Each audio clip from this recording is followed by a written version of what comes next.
नमस्कार, आप देख रहे हैं सूर्या समाचार और मैं हूं आपके साथ दीपक गौतम।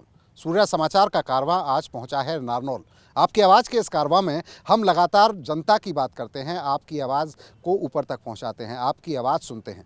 आपकी आवाज़ के माध्यम से हम देखते हैं कि सियासतदान जो हैं उन्होंने कितना काम किया है, कितने इलाके में जो काम हैं जो अधूरे रह गए हैं, उसमें सियासतदानों से हम सवाल करते हैं और साथ ही साथ आपकी आवाज़ भी उठाते हैं। तो आज नारनौल हम पहुंचे हुए हैं, हमारे साथ तमाम पॉलिटिकल पार्टीज़ के लीडर मौजूद हैं। हमारे साथ बीजेपी से मंत्री हैं ओम प्रकाश यादव जी जो यहाँ पहुँचे हुए हैं। कांग्रेस से हमारे साथ पूर्व विधायक हैं राव बहादुर सिंह। जेजेपी से हमारे साथ हैं मनीष शर्मा जी और इनेलो से हमारे साथ हैं छोटेलाल जी। और साथ ही मौजूद है हमारे साथ नारनौल की बेहद शानदार जनता। तो जनता से मैं कहूँगा एक बार अपने लिए ही तालियाँ बजाकर अपना एक बार स्वागत कर दीजिए। अब बात करते हैं कि कितने काम आपके इलाके में हुए। चूंकि सत्ता में बीजेपी है तो पहला सवाल भारतीय जनता पार्टी से बनता है और भारतीय जनता पार्टी से सब सवाल बनता है। तो मंत्री हमारे साथ मौजूद हैं, यादव जी से जानते हैं। यादव जी, कितने काम हुए नारनौल में? पिछले 10 साल से भारतीय जनता पार्टी जब से आई है, हमने विकास का पहिया घुमाया है और चारों तरफ इस 9 साल के अंदर एक बड़ा बदलाव नज़र आ रहा है। 70 साल के काम एक तरफ और हमारे क्षेत्र में इस 9-10 साल के काम एक तरफ। किसी भी क्षेत्र को देखें, चाहे हम शिक्षा के क्षेत्र को देखें, स्वास्थ्य के क्षेत्र को देखें, बिजली के क्षेत्र में देखें, कृषि के क्षेत्र में देखें, रोड्स के क्षेत्र में देखें, हर क्षेत्र के अंदर विकास का पहिया बड़ी तेज़ी से घूमा है। कौन से ऐसे काम हैं जिन्हें आप बताना चाहेंगे जो नारनौल के लिए हुए? नारनौल के इलाके की तस्वीर कितनी बदली? कौन से बड़े काम गिराना चाहेंगे? नारनौल के अंदर सबसे पहली बात तो हमने दो नेशनल हाईवे, यहाँ से चंडीगढ़ के लिए हमें 7-8 घंटे लगते थे, आज मात्र 3.5-4 घंटे में D152। यहाँ से दिल्ली रेवाड़ी के लिए जाने वाला रोड, झुंझुनू सिंघाड़ा की तरफ जाने वाला रोड एक नेशनल हाईवे का रूप देकर, और इस शहर के चारों तरफ बाईपास, और बिजली के क्षेत्र में हमने 24 घंटे बिजली हमारे गांव में खड़ी रहती है। इसके लिए हमने 16 नए पावर हाउस और एक बड़ा पावर हाउस 220 kV का डेरोली हिर में, वो बढ़ाकर हमने यहाँ की बिजली की पूर्ति की। शिक्षा के क्षेत्र के अंदर हमने ज़िले के अंदर 5 नए कॉलेज बढ़ाए और इस संकल्प के साथ बढ़ाए कि स्टेट के अंदर लड़कियों को पढ़ने जाने के लिए कहीं भी 20 किलोमीटर से ज़्यादा लंबा ना जाना पड़े। उस नीति के तहत हमारे ज़िले को 5 नए कॉलेज मिले। हमारे नारनौल के 2 पुराने कॉलेज थे, एक लड़कियों का कॉलेज, एक लड़कों का। लड़कों के कॉलेज के अंदर केवल 8 PG क्लासेस थी, आज हमने PG क्लासेस 14 कर दी, उसके अंदर 6 और नहीं लेकर आए। लड़कियों के कॉलेज के अंदर हमारी बेटियां केवल BA तक पढ़ सकती थी, हमने 6 विषयों के अंदर MA क्लासेस शुरू करके उसको भी हमने PG कॉलेज बढ़ाया। तो इस प्रकार से स्वास्थ्य की दृष्टि से हम देखें तो हमने नारनौल को 2 मेडिकल कॉलेज दिए, एक नारनौल के पूर्व में और एक पश्चिम में। आयुर्वेदिक मेडिकल कॉलेज हमारा शुरू हो चुका है और एलोपैथिक मेडिकल कॉलेज आने वाले 3 महीने के अंदर हम शुरू कर देंगे। आने वाले सेशन में हम उसमें डॉक्टर्स की क्लासेस बैठा देंगे। नारनौल का सिविल अस्पताल हमने 100 बेड से 200 बेड का किया। ट्रामा सेंटर बढ़ाया, बिल्डिंग ट्रामा सेंटर की बनके तैयार होगी, सिविल हॉस्पिटल की काम चल रहा है। तो इस प्रकार से, और इलाके के अंदर देखो तो अभी एक नई सौगात आने वाली 16 तारीख को मोदी जी देने आ रहे हैं, एक आयुर्वेदिक अखिल भारतीय आयुर्वेदिक संस्थान एम्स, वो जो मात्र हमसे 20-22 किलोमीटर पड़ेगा। तो ये भी हमारे इलाके के लिए ही फ़ायदेमंद चीज़ है। तो इस प्रकार से हर क्षेत्र के अंदर हमने किसानों के लिए, खेती के अंदर हमारे यहाँ नहरें बनी हुई थी 40 साल पहले से, लेकिन पानी नहीं था। हमने आखिरी टेल तक अपनी नहरों में पानी किया है और आज हमारे ज़िले का कोई क्षेत्र ऐसा नहीं है जिसके अंदर नहरी आधारित पानी से सिंचाई ना हो। 14 फसलों पर MSP की गारंटी दी है। लगातार पिछले 9 साल से 14 फसलों के ऊपर MSP के ऊपर किसान की जिन्स खरीदी जाती है। इससे पहले ऐसा कभी नहीं हुआ हरियाणा प्रदेश। हमने 21 सब्जियों पर भावांतर योजना लागू की है और 21 सब्जियों में भावांतर देकर किसान को खुशहाल करने का एक स्टेप उठाया है। तो कृषि के क्षेत्र के अंदर भी हमने एक बहुत बड़ा कदम आगे बढ़ाया है और यहाँ के किसान को समृद्ध बनाने में हमने अनाज मंडी की व्यवस्था सही करने के लिए, हमारे यहाँ पुरानी अनाज मंडी का पुराना ढर्रा था, हमने नई अनाज मंडी बनाई और उस नई अनाज मंडी में ये अनाज मंडी के नाम पर 4 दीवारी तो हो गई थी, वो तो शायद 20 साल पहले से थी, लेकिन हमने आने के बाद उसके अंदर 35 करोड़ रुपए देकर उसके फंड, उसके अंदर 2 शेड और ऑफिसेस, ये सब इंफ्रास्ट्रक्चर हमने शुरू किया। इलाके का कायाकल्प किया है इन्होंने। राव बहादुर सिंह जी, आप बताइए क्या कहेंगे। जहाँ तक के मैं बात बताऊं कि 10 साल से हरियाणा प्रदेश में, देश में इनकी डबल इंजन की सरकार है और जिस प्रकार से हमारे मंत्री जी ने बताने का काम किया कि आज नहर की बात करें तो मैं ये कहूँगा कि आज जिस प्रकार से नहर की बात करते हैं तो हमारे, चाहे मैं इनेलो पार्टी में था तब भी जितना काम माननीय ओम प्रकाश चौटाला ने किया और बाद में माननीय भूपेंद्र सिंह हुड्डा मुख्यमंत्री बने तो उनके कार्यकाल में जितने काम हुए, आज जो बाईपास की बात करते हैं, ये बाईपास कोई बीजेपी की देन नहीं है। ये भी सारा काम जिस प्रकार से पास करने का काम किया, रोड पास करने का काम किया, वो आपके बीच में माननीय भूपेंद्र सिंह हुड्डा की सरकार में करने का काम किया था।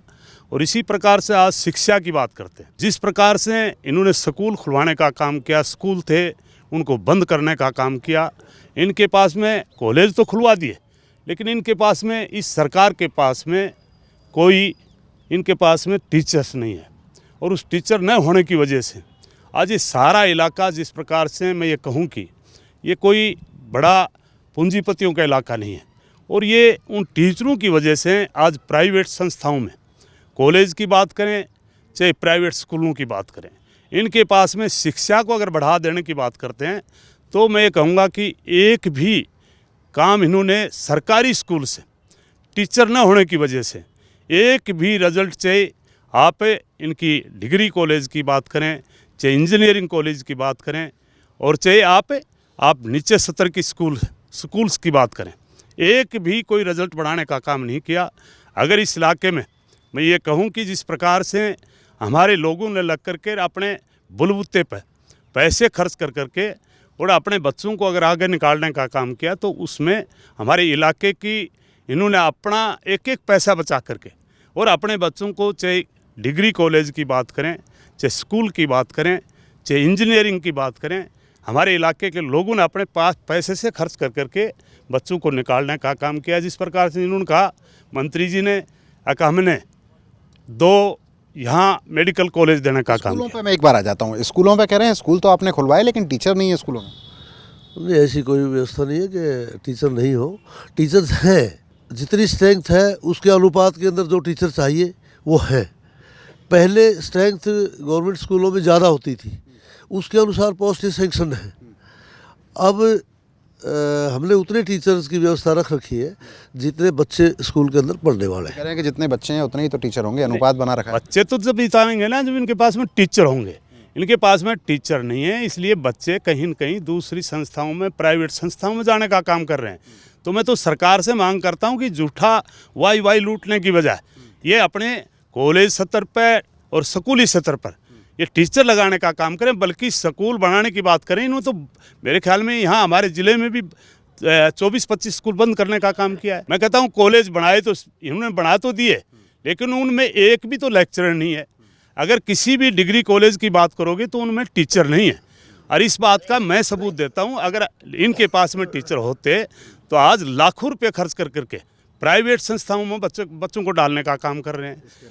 और इसके अलावा अगर बात करते हैं जिस प्रकार से आज मेडिकल कॉलेज की बात कर रहे हैं, अगर आज बात करते हैं बाबा खेतानाथ जो आज आपके पटीकरा में, वहाँ ये हमने मेडिकल कॉलेज खोलने का काम किया तो वो माननीय भूपेंद्र सिंह हुड्डा की सरकार में हुआ था। और आपके पास में यूनिवर्सिटी इस ज़िले में सबसे बड़ा अगर तोहफा देने का काम किया था तो माननीय भूपेंद्र सिंह हुड्डा ने पाली में सबसे बड़ी यूनिवर्सिटी देने का काम किया। जहाँ रोडों की बात है, मैं दावे से कह सकता हूँ कि एक भी जो बाईपास रोड है ये सारे के सारे माननीय भूपेंद्र सिंह हुड्डा के टाइम में उन्होंने पास किए थे। ये ठीक है कि 10 साल में जो वो चले गए, 10 साल में इन्होंने, मेरे ख्याल में आज भी जिस रोड के हालात है, आज भी हम आ रहे थे, हमारे रोडों के हालात जो जितनी ख़राब है, मैं आप तो सारे घूमते हो, जितनी ख़राब आज हमारे ज़िले में रोडों की हालात है उसको देख करके तो इन्होंने एक भी काम करने का रोडों का काम नहीं किया। ये बिल्कुल निराधार झूठ बोल रहे हैं। अगर हमने काम करने का काम किया, जितनी नौकरियां थी, आज जिस प्रकार से इन्होंने पहले तो एक वादा किया था, अगर हमें हर घर में हर आदमी के खाते में 15 लाख रुपए जाएंगे, एक भी रुपया इन्होंने डालने का काम नहीं किया। डबल इंजन की सरकार थी, इन्होंने जब जब भी वादा किया, जब बात करते हैं एक जमींदार की बात करते हैं। आज एक तो वो टाइम था जहां हमारे टाइम में एक घर में सिलेंडर 500 रुपये का था, आज वो सिलेंडर अब तो इन्होंने 950 का कर दिया, लेकिन वो 1100 रुपये का था।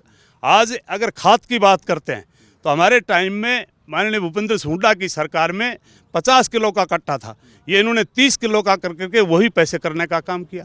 तो इन्होंने कौन सा बड़ा काम कर दिया। जमींदारों का अगर अच्छा करते तो आज जिस प्रकार से इन्होंने 140 लगा करके आज सारे नेट बंद करने का काम किया, जमींदार अगर खुश होते तो ये ऐसा करते नहीं।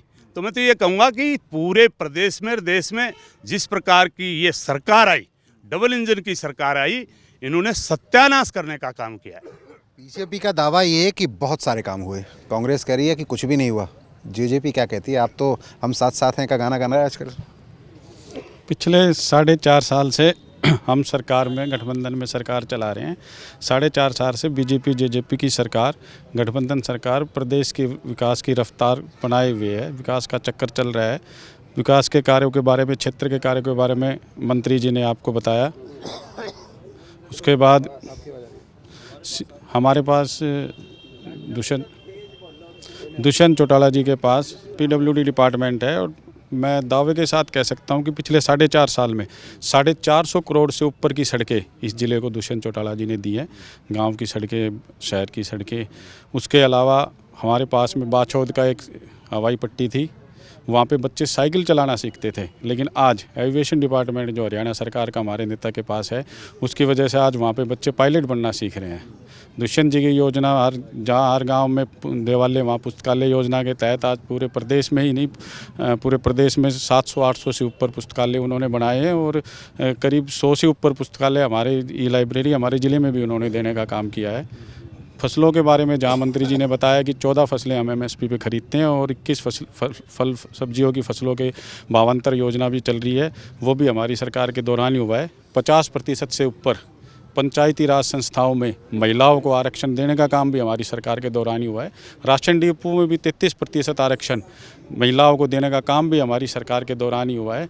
इसी तरीके से पिछले 9 साल से प्रदेश के अंदर रिकॉर्ड तोड़ जो विकास कार्य सड़क इंफ्रास्ट्रक्चर में, उसमें 34,000 किलोमीटर की सड़कों का निर्माण 9 साल के दौरान बीजेपी और जेजेपी गठबंधन, जो 4.5 साल से जेजेपी गठबंधन में है, उसके दौरान हुआ है। और उसमें भी मुख्य रूप से 20,000 किलोमीटर से ज़्यादा की सड़कों का निर्माण हमारी बीजेपी जेजेपी गठबंधन सरकार के दौरान हुआ है। इतने काम आप गिना रहे हैं, बीजेपी भी गिना रही है, आप भी गिना रहे हैं, गठबंधन सरकार है तो आप गिनाएंगे ही, लेकिन ये बताएं कि ये कांग्रेस वाले जो साथी हैं ये क्यों कह रहे हैं कि काम नहीं हुए हैं? कि राशन डिपो 1977 में लागू हुआ था, पूछ सकते हो सबसे, सबको मिलता था। आज ये सरकार कहती है हम अनाज की गारंटी देते हैं, ये आपके सामने है। हम शौचालय दे रहे हैं। मैं 1991 में सरपंच बना था, 150 लोगों के शौचालय तो मैंने बढ़ाए थे 91 में, आज कौन सी लागू कर दी? फिर कहते हैं हम IY के मकान देंगे, उसका नाम पहले IY था, आज प्रधानमंत्री योजना हो गया। नौकरी एक बड़ा मुद्दा रहा है। नौकरियों की बात हम जब जाते हैं तो तमाम जगह पर होती है। आप क्या कहेंगे नौकरियों पर जिस तरह के आरोप ये लगा रहे हैं? देखिए, हमने प्रदेश के अंदर पहली बार बगैर पर्ची और बगैर खर्ची लोगों को नौकरियां दी हैं। जो बच्चा काबिल था उसको नौकरी मिली है, और इसके साथ साथ जब से हरियाणा प्रदेश बना, हर पंचवर्षीय योजना में कोई न कोई सरकार रही है, लेकिन कोई भी सरकार जो अपनी पंचवर्षीय योजना में नौकरियां दी, उस सबसे ज़्यादा नौकरी हमने अपने टेन्योर में दी। कोई भी सरकार अपने 5 साल के कार्यकाल में 25,000 से ऊपर नौकरी नहीं दे पाई। हमारी सरकार 2014 में बनी तो हमने सबसे पहली बार 80,000 नौकरियाँ 1 साल के अंदर दी। दूसरी के अंदर कोरोना की वजह से कुछ दिक्कत आई, लेकिन उसके बावजूद भी 40,000 नौकरी हम दे चुके हैं और 60,000 नौकरी हम हमारा चुनाव आने से पहले 1 लाख नौकरी हम इस योजना में भी देंगे। वो कह रहे हैं पेपर लीक हो जाते हैं, स्टे लग जाते हैं।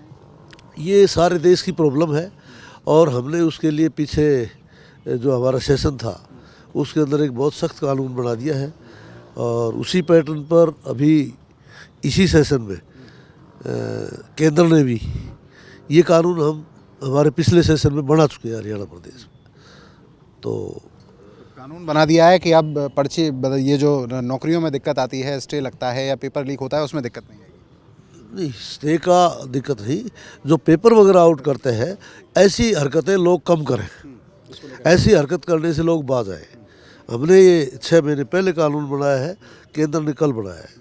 केंद्र ने कानून बना दिया। आप बताइए जनाब, क्या कहेंगे? मैं तो ये कहूँगा कि जिस प्रकार से आज नौकरियों की बात करते हैं, नौकरी वास्तव में ही इन्होंने बिल्कुल भी देने का काम नहीं किया। ये बिल्कुल गलत तो कर आंकड़े गिना रहे हैं कि हमने इतनी दे दी। जिस प्रकार से जिन्होंने काम किए उनको लेकर के मैं हर आदमी के बारे में बता रहा हूँ। अभी तो आप कांग्रेस में है ना? मैं कांग्रेस में हूँ और कांग्रेस में रहूँगा और कांग्रेस में रह करके ही चुनाव लड़ करके और जीतने का भी काम तो करूँ। ये सत्ताधारी पार्टी को आपने सुना, विपक्ष को आपने सुना, लोगों के पास एक बार चलते हैं और उनसे पूछते हैं कि ये जो दावे हो रहे हैं उन दावों में कितनी सच्चाई है, असल में सच्चाई है। जनाब ये बताइए, क्या मुद्दे आपके इलाके में काम हुआ, नहीं हुआ? कांग्रेस के पार्टी के अंदर जब कांग्रेस पार्टी थी तो हमारे सब जींद से, रोहतक से, सोनीपत से, सब पब्लिक हेल्थ में, दूसरे डिपार्टमेंट में, सब वहाँ के एक पंप हाउस पे एक ऑपरेटर की जगह 5 वो ड्यूटी करते थे। वो सब वहीं के रोहतक साइड के थे। हमारे क्षेत्र में कोई नौकरियां नहीं दी कांग्रेस कांग्रेस की सरकार ने हमारे क्षेत्र में नौकरियां नहीं दी। सब यहाँ तक किसने दी आपके इलाके में? बीजेपी सरकार ने निष्पक्ष नौकरियां दी हैं। अपने घर बैठे उनका कॉल लेटर आया है, उनको ना कहीं भागना पड़ा, जो बिना खर्ची बिना पर्ची मेरिट के हिसाब से उनको नौकरियां मिली हैं। क्या कह रहे हैं जनाब? ये बिल्कुल सही कह रहे हैं जी सरपंच साहब। बीजेपी गवर्नमेंट ने जो नौकरियां देने का काम किया है ना, ऐसा किसी गवर्नमेंट ने नहीं किया। रही बात, राव साहब अभी कह रहे थे कि हमारी गवर्नमेंट ने नौकरियां दी, चौटाला साहब के टाइम में नौकरियां दी, तो उस टाइम में 10-10 लाख रुपए भी लिए जब दी नौकरियां, बगैर पैसे के एक भी लगाओ तो बताओ। अब क्या हो रहा है? अब तो किसी कोई अप्रोच नहीं, वो बच्चे लग रहे हैं, गरीब परिवार के बच्चे लग रहे हैं जी। अब तो फ्री में है सब कुछ, जिसके पास योग्यता है वो लगता है। कुछ ऐसे लोग हैं यहाँ पे जी। मेरे गांव के सी का रिजल्ट आया, 5 लगे हैं भाई, अभी बच्चे 5 बगैर पैसे मेडिकल हो रहा है उनका। क्या किसी की कोई जानकारी थी, कहीं कोई जानकारी नहीं, किसी की नहीं। कैसे लगे? बस टैलेंट तो थी, सरकार देख रही है, पढ़े लिखे बच्चों को ले रही है, अनपढ़ है उसको कहाँ लेंगे। और कांग्रेस में अनपढ़ जाते थे, पैसे 5 लाख 10 लाख का रेट था खुला। अच्छा, और अब क्या है? मैं नाम नहीं बताना चाहता, मेरे गाँव से दिए हैं। अब क्या है? क्या आप बिल्कुल सही है, अब बच्चे लग रहे हैं खूब बढ़िया ना, कोई पैसा नहीं, कोई रुपया ही नहीं। सरकार किराया भी वसूल कर रही है उनका, मतलब कहाँ पेपर देने जाते हैं तो कोई किराया नहीं लेती, वो काम भी हो रहा है। देखो कितनी जी। पत्रकार महोदय जी, बहादुर सिंह जी हमारे फूफा जी लगते हैं, गोद बलाओ ब्याई है। इनको पूछ लो, वहाँ 200 लड़के लगे दोनों गाँव से इस 8 साल में, बिना खर्ची बिना पर्ची। ये राव साहब खड़े हमारे फूफा जी हैं, इससे अच्छा कोई प्रमाण नहीं दे सकता। ये कांग्रेस ये तो आपके घर में ही मैंने तो कभी पार्टी थी को मैंने बेरों को पार्टी को भी इतना लगा दिया, नहीं तो अगर पार्टी देता तो मैंने पता लग जाता। पार्टी तो नहीं बनती है ना, फिर तो प्रमाण नहीं दे सकते। फिर तो पार्टी तो नहीं बनती है ना, अगर पार्टी देते तो पता चलता। क्या जी आप बताइए। हाँ जी, उनकी सुनो पे। हाँ जी बताइए। देखो बीजेपी पार्टी बहुत ही अच्छी पार्टी है। ये आम आदमी को साथ लेकर चलती है। आज हमारे देश के यशस्वी प्रधानमंत्री जी हैं, वो एक आम परिवार से आते हैं। और कांग्रेस है, इसके अंदर क्या है कि परिवारवाद है, चाचा बनेगा, बापू बनेगा, ताई बनेगा, दादा बनेगा, मम्मी बनेगी। बीजेपी में जो राजस्थान में देख लो आप, जला शर्मा एक आम परिवार से निकले हुए आदमी है, आज वो मुख्यमंत्री हैं। आप एमपी में देख लो, आज एमपी में देख लो मोहन यादव जी बने हैं, वो एक आम आदमी। तो इसमें परिवारवाद नहीं है, तो ये बीजेपी जो सरकार है ये सभी को साथ लेकर चलती है। आपके इलाके में काम कर रही है? हाँ, बीजेपी सरकार बहुत काम कर रही है और अच्छा काम कर रही है। बताओ भाई। बाजा अभी राव साहब ने बताया कि इन एल के टाइम पे बहुत सारे जो टीचर्स हैं, मैं बाखरी गांव से हूँ, मेरे हिसाब से जिले में सबसे ज़्यादा टीचर हमारे गांव से होंगे। बट हमारे गांव में ऐसे टीचर है जो नए नार नहीं हिंदी का मास्टर ही। तो यहाँ पे गवर्नमेंट जो बीजेपी है वो कम से कम योग्यता के हिसाब से गवर्नमेंट उसी, अब वो ये बोल रहे थे कि सुभाष पार्क कब लगे थे टीचर? ये चौटाला साहब के राज में लगे थे है ना। अच्छा सेकंड एंड सेकंड वो बता रहे हैं कि भाई अभी सुभाष पार्क ये दुर्दशा है, तो अब मोदी जी थोड़ी सफाई करने आएंगे। जो रिस्पॉन्सिबिलिटी होती है वो तो हमारी होती है ना, सरकार तो बोल ही तो सकती है। अब अच्छा एक सेकंड ये बोल रहे हैं कि भाई कांग्रेस बीजेपी सबको बोल दो कि निस्वार्थ नौकरी मिलेंगी। भाई साहब इनको सबको ये बोल दो कि निस्वार्थ नौकरी मिलेंगी, अगर एक भी कांग्रेस ने वोट दे दो तो बता दियो। अच्छा। अभी मैं बाखरी गांव से 5 बच्चे लगे हैं अभी इसी ग्रुप में। अच्छा। और अब उनकी ज्वाइनिंग आ जाएगी कल या परसों में, उनका मेडिकल वगैरह सब कुछ हो गया। कोई सिफारिश नहीं है जी, बिना खर्ची बिना पर्ची के। जी ये बात बिल्कुल सही है कि बिना खर्ची बिना पर्ची के जो लायक है, जो पढ़ रहे हैं बच्चे वही लग रहे हैं बिना खर्ची। पहले कांग्रेस राज में क्या होता था कि पहले खर्ची पर्ची चलती थी, अब बीजेपी सरकार में कोई खर्ची पर्ची नहीं चल रही है, बताओ हो रही है। बिल्कुल ऐसा है जी, गठबंधन की सरकार हमारी जो चल रही है इसमें ये कह रहे हैं कि तरक्की नहीं हो रही। आप कौन से रोड से आए हो? अभी आप दिल्ली से आए हो ना, रेवाड़ी भी आपने क्रॉस करोगा, आपको रोड कैसा मिला? आप कुछ साल पहले कैसा था रोड? कुछ साल पहले आप आते आपको पता लगता। आज लोग, एक परसों मेरे को कांग्रेसी मिला था, उसने मेरे को क्या कहा, बोले जी दुष्यंत चौटाला जी ने नारनौल से भिवानी की सड़क बना दी, आज से पहले नहीं बनी जी। दूसरा परेशानी अपोजिशन को पता क्या है, दुष्यंत चौटाला जी 35 साल के हैं और उनकी राजनीति बच रही 50 साल की। अपोजिशन को क्या घबराहट हो रही है कि ये लड़का जो है ना ये हमें अगले 10 साल में बहुत परेशान करेगा। ये सच्चाई बात है। जेजेपी पार्टी जिंदाबाद है और जिंदाबाद रहेगी। जेजेपी पार्टी जिंदाबाद। अब ये बताओ कि इलाके में आपके मुद्दे क्या हैं? अब ये तो बात हो गई, बाकी सारी इलाके के मुद्दे क्या हैं? कौन से काम जो हुए और कौन से काम ऐसे जो रह गए? इलाके में जी सारे काम हो रहे हैं, टाइम टू टाइम सारे काम हो रहे हैं, ऐसी कोई बात नहीं जी। गठबंधन सरकार में सारे काम हो रहे हैं, बढ़िया। हाँ जी बढ़िया। चाचा काम हो रहे हैं? हाँ जी बढ़िया काम हो रहे हैं जी, बढ़िया। कौन से काम हो गए? सारे काम हो रहे हैं जी, सारे काम सब। बताइए क्या मुद्दे इलाके के? भाई मुद्दा इलाके का नहीं, मैं हूँ इंडियन आर्मी से रिटायर्ड। अब सुन लो मेरी बात। 15 सितंबर 2013 को जो रैली हुई थी मोदी सरकार, भारत सरकार और हरियाणा सरकार, ड्यू टू इंडियन आर्मी जो एक्स सर्विसमैन की रैली थी उसके बेस पे बनी। अब आ जाओ मोदी से लेकर और नीचे तक, मोदी जी इतना बढ़िया और टॉप का काम कर रहे हैं, धुआंधार बैटिंग। पाकिस्तान वाले यदि नू भी कर लिया तो फाड़ देगा, मेरी बात समझ गए। चाइनीज वाले यदि थोड़ा भी नू कर लिया तो थप्पड़ टिकेगा। चाइनाज की क्या पोजीशन है अभी और पाकिस्तान की क्या पोजीशन है पूरा देश जानता है। और भाई ये हैं सिविलियंस, शायद भाई को बुरा मानने तो भाई मेरी कोई झोटड़ी नहीं खोलेगा। फौजी आदमियों को जो बेनिफिट दिया, 15 सितंबर 2013 को जो रैली हुई थी, मोदी जी ने क्या वादा किया था कि OROP दी जाएगी। OROP इम्प्लीमेंट किया, क्योंकि मैं पेंशनर हूँ, मेरे को पता है कि कितना पेंशन मिलता था उस समय, दाल रोटी का गुजारा नहीं होता था। और मैं कह रहा हूँ अब धुआंधार बैटिंग चल रही है। और भाई तीसरी बार वही कसम आओगो, जय भाई ने जितनी ताल लगानी है ना लगा लेना, सिद्धम सट बात। यस, ये जो जनता है, जनता की बात आपने सुनी, जनता क्या कह रही है ये आपने सुनी। एक बार फिर पॉलिटिकल पार्टीज के पास चलते हैं कि आखिर इनके पास मुद्दे क्या हैं, पहली बात। और दूसरी बात ये कि 2024 में ये अपनी पार्टी का क्या देख रहे हैं। तो पहले कांग्रेस के पास चलते हैं। आप बताइए सर, किन मुद्दों को लेकर जाएंगे लोगों के बीच में? हमें अपने जिस प्रकार से हमने पिछली 10 साल में काम किए, वैसे तो जब से देश आज़ाद हुआ उसको लेकर के जिस प्रकार से देश में हमारी कांग्रेस की सरकार रही और जिस प्रकार से देश को खुशहाल करने का काम किया और इस देश को और इस प्रदेश को बनाने का काम किया, तो मैं एक बात कह सकता हूँ, जितना काम कांग्रेस ने किए उनको लेकर के हम जाएंगे।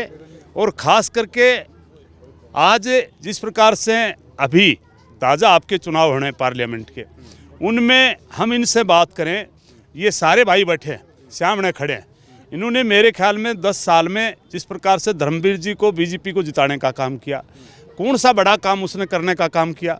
और आज बात करते हैं स्टेट गवर्नमेंट की, तो इन्होंने ऐसा कोई काम नहीं किया जिस प्रकार से माननीय भूपेंद्र सिंह हुड्डा ने जितना काम किया उसको लेकर के, उनके कामों को लेकर के हम जाएंगे, उनकी नौकरियों को लेकर के जाएंगे, उन्होंने जिस प्रकार का विकास किया उनको लेकर के जाएंगे, और जिस प्रकार से जवान बच्चों को नौकरी देने का काम किया उनको लेकर के जाएंगे।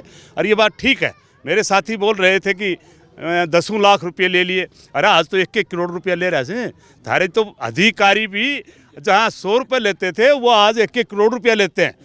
तो अच्छा, अब 2024 में क्या रहेगा वो बताइए। 2024 में क्या रहेगा? 2024 में हमारी सरकार बनेगी, हरियाणा में भूपेंद्र सिंह हुड्डा की सरकार बनेगी, और पार्लियामेंट में हम 10 की 10 सीट जीतने का काम करेंगे। 10 जीतेंगे। पूछ लेते हैं मंत्री जी, क्या रहेगा 2024 में और कौन से मुद्दे लेके जाएंगे जनता के बीच में?